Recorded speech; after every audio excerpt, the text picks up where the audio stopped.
Hey everybody, Laura Fangman here with today's Mash the Button.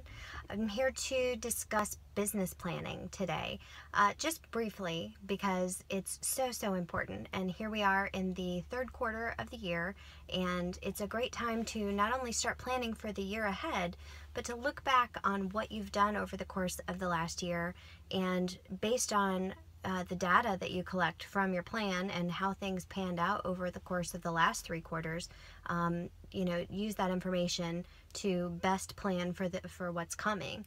I was doing some of that today, and I remember a year ago sitting down working on this plan and putting goals into place and developing everything and thinking how ridiculous my goal was, because I essentially picked it because the math was easy. It wasn't anything that I spent a whole lot of time dwelling on. I just really needed a goal. I needed something to work toward. And so I picked my goal for the year, and even in the back of my mind knowing, it's like, oh, well, shoot for the moon and grab a star if you miss the moon kind of thing. So I was just looking back over how things have gone for me over the course of the year after I put this plan that I worked on into place. And I realized this morning that I'm going to hit my goal. It looks like that ridiculous goal that I pulled out of the air because the math was easy, that was lofty to say the least, at least for me. I'm going to hit my goal this year. And it's so exciting. I cannot believe that the time and effort that I put into that a year ago is actually going to play out favorably, and I'm so excited.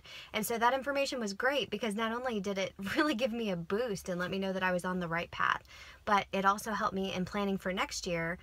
I need to get a better goal. I need to get a higher goal. A goal that I thought a year ago wasn't even attainable is now insufficient.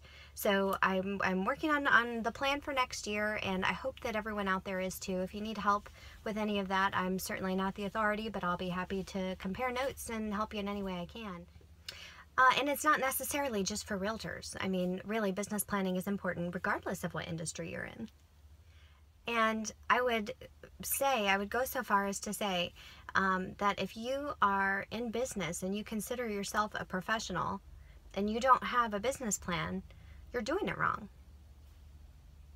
You're doing it wrong. You're setting yourself up to miss out on opportunities, and it could certainly be so much better, even if it's something as simple as tracking your mileage so you have a better deduction when tax time rolls around.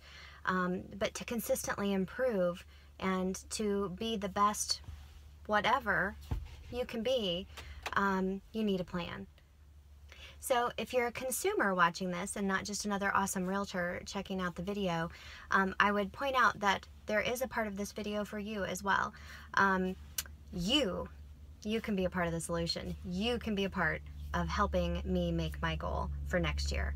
So if you got something you want to do right now, we will just blow this year's goal right out of the water. But if you're thinking about buying or selling a home, I would love to be a part of that. Good news, I've got a plan.